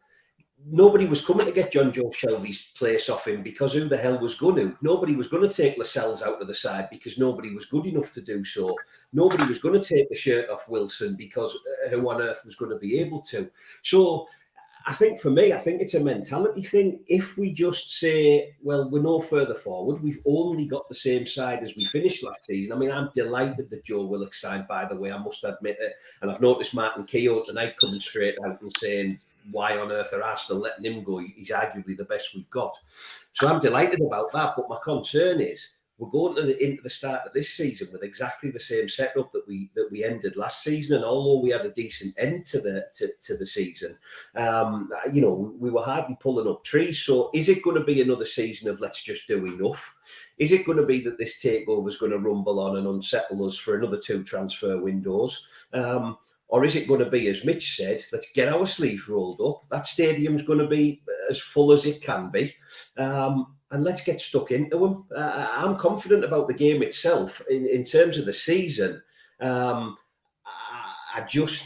worried that we're going to be over-reliant on 2 or 3 players. And if those 2 or 3 players are injured or not performing, there's a hell of a lot of pressure on ASM. I'm in the camp that he's a wonderful footballer when he's on form, but we only get that once every 6 games. That's my concern. It's about over-reliance. So I'll sit on the fence. I'm not sure where it's going to go. Keith, are you going to sit on the fence? What's your prediction for this season? Nah, I never sit on fences. First thing I want to do before I go tonight is just to do a shout out for John Justice Allen. It's great to see that you're getting back to normal, mate. I've never been able to shout out for you, but look forward to hearing from you. He's texted us this week and says he's going to talk to us on the phone next, but it's great to hear you back, and I look forward to seeing you soon. Mitch said a good thing tonight where he said, I want to see. So I started making notes of what I wanted to see. And the first thing I want to see is less injuries, because if we get injuries like we had last year, we're knackered. And I think that's what keeps the likes of Joe, who is very reasonable what he said, keeps him on the fence, because how dare you not be near a fence when you've got injuries? I disagree with your point, Joe, on St. Maxim. I love the kid. And I think in a good side, I think he'd be a world beater, 5 games out of 6. But I think the reason he's only 1 in 6, Joe, is because of what's around him and what little. If you had a player of his skill and stature and the way he's changed games and scored 2 goals, I think it was against Burnley in a crack, you take him off. You do his job, and then you'd rest him and you'd bring him back and you'd play him better. But we had to roll him out week after week, covered in bandages because of what we had. So. Go back to Mitch's theme. What I want to see more signings. I want to see more of Graham Jones being allowed to speak openly on the touchline, because I think the lad's breath of fresh air. And one thing I'd like to see a new initiative where players that played for Newcastle, like the 10 positions, had a vote. I'd like them to have a voting card to see who plays in centre midfield. And I'd like players to say who they'd like to play in the team. Because I'm certain if you asked all the other players in that football team, would say less of one player.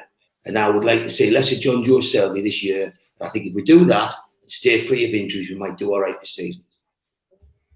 Okay, well, let's look ahead to the game on Sunday, 2:00 kickoff, of course. And it is live on Sky Sports. Don't forget, we are, of course, doing Match Day Live for those of you who enjoyed our commentary during lockdown. Daz from Loaded Mag will be getting together a team behind the scenes and getting us just to talk you through the game. So if you enjoyed that, we will be live from 1:30 on Sunday. Okay, what did we learn from the press conference today from Steve Bruce? Well, obviously, we know that Martin Dubravka is still out injured. Carl Darlow, of course, is recovering from the effects of COVID. So that means that Freddie Woodman will make his Premier League debut on Sunday. And I think a lot of people are actually looking forward to that. In terms of outfield players, we know that Dummett and Elliot Anderson are the only confirmed absentees, along with Joe Willock, who wasn't signed in time to take part in the game, but that gives him an opportunity to get fit and get himself ready for the next game. You've obviously heard the tips from the Toon Tipster tonight. Martin Atkinson, I believe, is the referee for us on Sunday. And let's get a prediction, Steve Hasty, from you. How do you see the first game going? You know what? I think it's always a good game against West Ham. I think it's one of the. I know that they're a club like us, and they're a working class club. They have a lot about them. In terms of the fans, I find the fans very similar. There's an interesting rivalry, but also a kind of respect as well among the fan base. And I think that the one thing about West Ham is that they've tended not to be very good travellers. So I'm going for a 2-1 win for Newcastle on Sunday. That's my prediction, Steve. Okay. Mitch, what about you? Newcastle by the odd goal in 5, the winner coming off of Joe Linton's heel, and he knows nothing about it. Joe? I'll get off the fence for this one then, Keith. Newcastle win 2-0 and Maximum will get them both. Well done, son. My prediction is when I meet Joe in the bar on Sunday that he has 42-inch shoes on, he can't get near the bar. That's my prediction. But the prediction for the game is I think it'll be a 2-2 draw. My brain's saying that West Ham will turn us over 3-1. My heart's saying we'll win 2-1, but my prediction's 2-2. 2-2. I think it'll be a tough game. I think they've got a good side, and I think they finished the season well, and I think they've got a good pre-season. So 2-2. And I would take that for the first game, definitely. I'm going for a Newcastle 3-1 win, as I predicted last night with Supermac and Gibbo. They thought I was off me nut, but yes, I'm definitely going for that. Prediction for where we'll finish in this season. Stu will be happy with that, Jesus. Yeah, well, I was doing a penman. Steve Hasty, where do you think we'll finish this season? I think we'll finish mid-table. I think we'll do no better and no worse than we did last season. I think there's some poor teams in the league. I think that we've got it within ourselves if we can play to our capacity to avoid the drop, and especially the way that we ended the season. I know that it was the difference between one win was the difference between finishing 17th and 12th. But another season with Steve Bruce, another season with, more importantly, Jones. And I'm going to go for mid-table, Steve, 11th. Okay, Mitch, where do you see we're finishing? 12th to 15th. 12 to 15. I've gone for the same 12 to 15. Joe? Yeah, I was going to say 15th. I can't see it being much different to last year, to be honest. So 15th. Okay, and Keith? The lack of signings, if they don't come, the lucky results we got last year, and Steve Bruce in charge, playing John Joe Selby every week, 16th. Okay, and top scorer, Steve Hasty. That's another one. Top scorer. There's only one. We've only got one goal scorer, so I'm going to go for Wilson. Okay, Callum Wilson. Mitch? You cannot look past Wilson at all. Okay. Joe? Take Wilson out of that betting. I'll go for Ryan Fraser. Ooh. What a shout. Okay. Yeah. Keith, What's that about? What's that, 4,000 to 1? Have you been giving him the tune tickle to cheer him up a bit or something? Jesus. They drink the same thing as Steve Ray. 3-1 tomorrow. There's a big season coming from him. He has to. He's got to do something for us, so why not? Okay. Keith? You cannot go past Wilson, and I think Sid Maxwell might have a good return, but Wilson's going to be top scorer for Newcastle, unless he's crippled. Yeah, it's going to be interesting. We'll look back on this at the end of the season and see where the lads' predictions fall. Steve Hasty, last minute or so to go. Just give a shout out, please, for the food bank. I did see a question and asked how much on average do you make in a year from the food bank? I mean, look, that's a difficult question to answer, I would imagine, because it would vary from year to year. But I just wanted to give a bit of a plug for where you'll be and how people can donate on Sunday. Yeah, I mean, you can donate obviously with the virtual bucket, which is online. You can do that at any time. You don't have to wait for match day. You can come along to the food bank collection point on Strawberry Place with a donation, whether it's cash or produce, tins, anything like that. You can go onto the food bank own website where they have a donation point.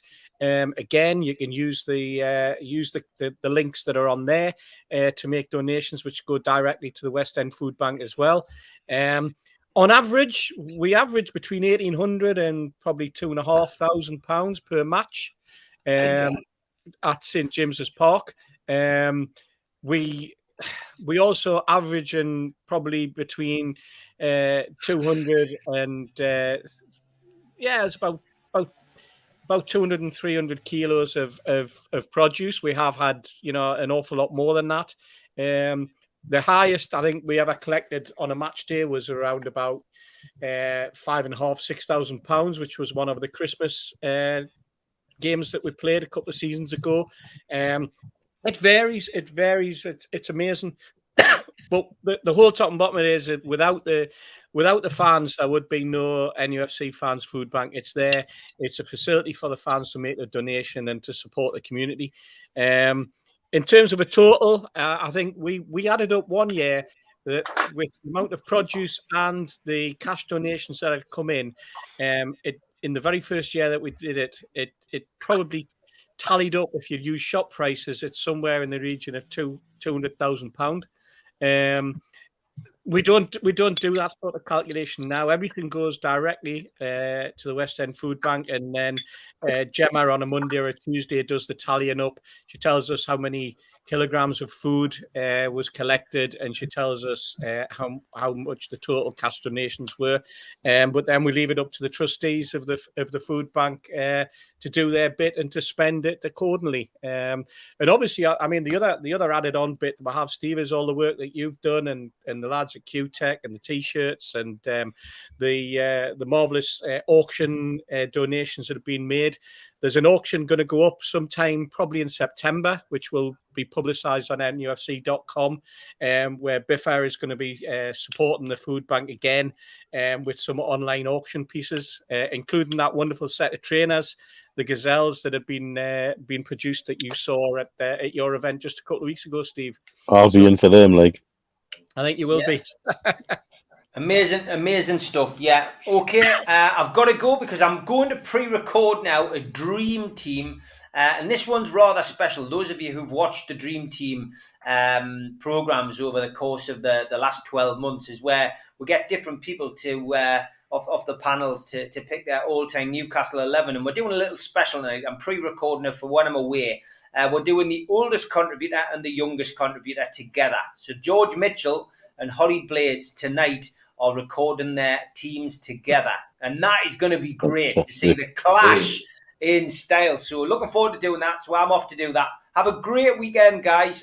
As always, that 2 hours has flown over. Thanks for your contributions. And we will be back live next Friday before I take a well-earned break. But have a good weekend and don't let the football spoil it, chaps. Take care. Take care. See you later. Hello, lads.